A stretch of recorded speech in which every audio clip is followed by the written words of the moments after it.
आज आज हामीहरू डेसिमल बाइनरी नम्बरलाई हामीले डेसिमल नम्बरमा कसरी चेन्ज गरिरहेछौँ। बाइनरी नम्बर ह्याभिङ पोइन्ट भएको बाइनरी नम्बरलाई हामीले डेसिमल नम्बरमा कसरी चेन्ज गर्ने भन्ने हेर्न गइरहेका छौँ। यो क्वेसन है, डेसिमल नम्बर बाइनरी नम्बरको बेस भ्यालु कति हुन्छ, डेसिमल नम्बरको बेस भ्यालु कति हुन्छ, अक्टल नम्बरको बेस भ्यालु कति हुन्छ, हेक्साडेसिमलको कति हुन्छ भनेर नम्बर कन्भर्जन भनेर मैले सबभन्दा अगाडि एउटा भिडियो बनाएको थिएँ जहाँ मैले नम्बर कन्भर्जनको सबै हाम्रो थ्योरी कन्सेप्टहरू एक्सप्लेन गरेको थिएँ। यदि हामीलाई थ्योरी कन्सेप्टहरू थाहा छैन, बेस भ्यालुहरू थाहा छैन कसो कति हुन्छ, या केही ट्रिकहरू थियो, त्यसमा मैले ट्रिकहरू सिकाएको थिएँ, क्वेसन सल्भ गर्ने 2टा क्वेसन पनि सल्भ गरेको थिएँ। त्यो भिडियो हेर्नको लागि मेरो च्यानलमा गएर नम्बर कन्भर्जन भनेर हेर्नु। त्यहाँ हामीले त्यो ट्रिक कस्तो ट्रिक लगाएको थिएँ क्वेसन सल्भ गर्न र नम्बर कन्भर्जनको थ्योरी पार्टहरू हामीले बुझ्नेछौँ त्यहाँ। अब आज चाहिँ हामीले नम्बर बाइनरीलाई डेसिमलमा चेन्ज गर्छौँ। बाइनरी पनि जो डेसिमल पोइन्टमा छ जुन बाइनरी, त्यसलाई हामीले के गर्छौँ डेसिमलमा चेन्ज गर्छौँ। अब हेरौँ, अब मैले सुरुमा के गर्नुपर्ने हुन्छ, फिगर बनाउनु पर्ने हुन्छ। 2 केसको बेस भ्यालु हो बाइनरीको, 10 केसको बेस भ्यालु हो डेसिमलको।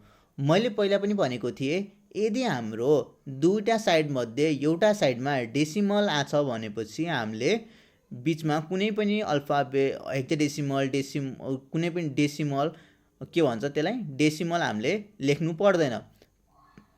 त्यो पार्ट हाम्रो स्किप हुने भयो। अब हामीले सेकेन्ड स्टेप हाम्रो के हुन्छ भनेपछि डेसिमल कुन साइडमा छ त, डेसिमल राइट ह्यान्ड साइडमा छ। राइट ह्यान्ड साइडमा डेसिमल भएपछि हामीले के गर्ने भनेको थिएँ, मैले इन्टु गर्ने भनेको थिएँ।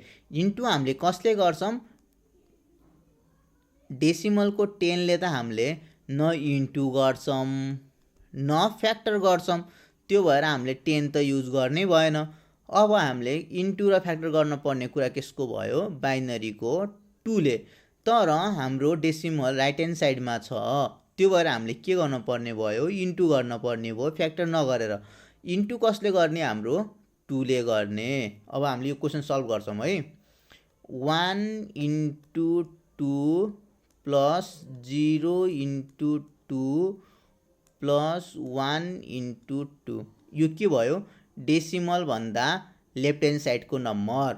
अब मैले बिचमा एउटा प्लस लेख्छु, डेसिमल भन्दा राइट ह्यान्ड साइडको नम्बरलाई फेरि मैले कसरी लेख्न पर्ने भयो, 1 इन्टु 2 प्लस 1 इन्टु 2 प्लस 1 यहाँ 0 छ है, यहाँ 0 इन्टु 2 प्लस 1 इन्टु 2 गर्न पर्ने भयो। डेसिमल भन्दा लेफ्ट ह्यान्ड साइडकोलाई लेफ्ट ह्यान्ड साइडमा लेख्ने, राइट ह्यान्ड साइडलाई राइट ह्यान्ड साइडमा लेख्ने, तर बिचमा चाहिँ हाम्रो के भयो, प्लस गर्न पर्ने भयो। अब हामीले ग्राफमा हामीले हेरे हौँ नि त, यो बिचमा के 0 हुन्छ, यताको के हुन्छ, यताको हामीले के लेख्छौँ, 1 2 3 4 गर्छौँ, यता किन -1 -2 -3 गर्छौँ कि नै। सिमिलरली हामीले लेफ्ट ह्यान्ड साइडतिर हामीले के गर्नुपर्ने हुन्छ, 0 1 2 भनेर लेख्छौँ। राइट ह्यान्ड साइडतिर हामीले के गर्नुपर्ने हुन्छ, -1 -2 -3 भनेर लेख्न पर्ने हुन्छ। अब हामीले बल्ल अब यो हामीले सल्भ गर्छौँ। 1 इन्टु 2 को पावर 2 कति हुन्छ, 4 भयो, प्लस 0 इन्टु 2 को पावर 1 कति हुन्छ, 2 हुन्छ, प्लस 1 इन्टु 2 को पावर 0 कति हुन्छ, 1 हुन्छ, प्लस 1 इन्टु 2 को पावर -1 भनेको कति हो भनेपछि 1/2 को पावर 1 हुन्छ, प्लस 0 इन्टु 2 को पावर -2 भनेको 1/2 को पावर 2 हो, प्लस 1 इन्टु 1/2 को पावर 3 भयो। अब यहाँ 4 1 जा 4 प्लस 0 प्लस 1 भयो, प्लस अनि 1 इन्टु 1/2 2 भयो प्लस 0 इन्टु 1/4 भयो प्लस 1 इन्टु 1/8 भयो।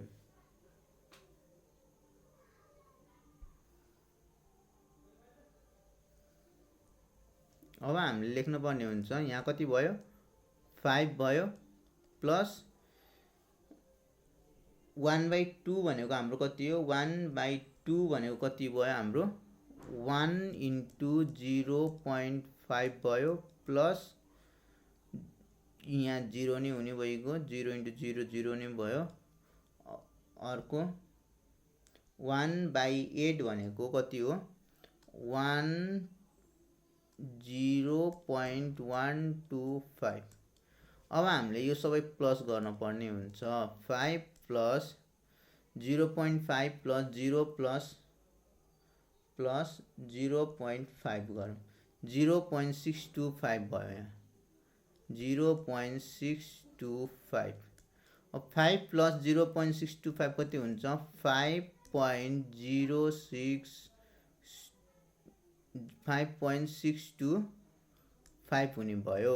अब यसको एन्सर कति हुने भयो यसको एन्सर कति हुने भयो 101.101 को डेसिमलमा कति हुने भयो 5.625 एन्सर हुने भयो। यो कति हो डेसिमल भ्यालु हो। यो हाम्रो के भयो एन्सर भयो। बुझ्यो यो हामीले बाइनरीलाई डेसिमलमा कसरी चेन्ज गर्ने।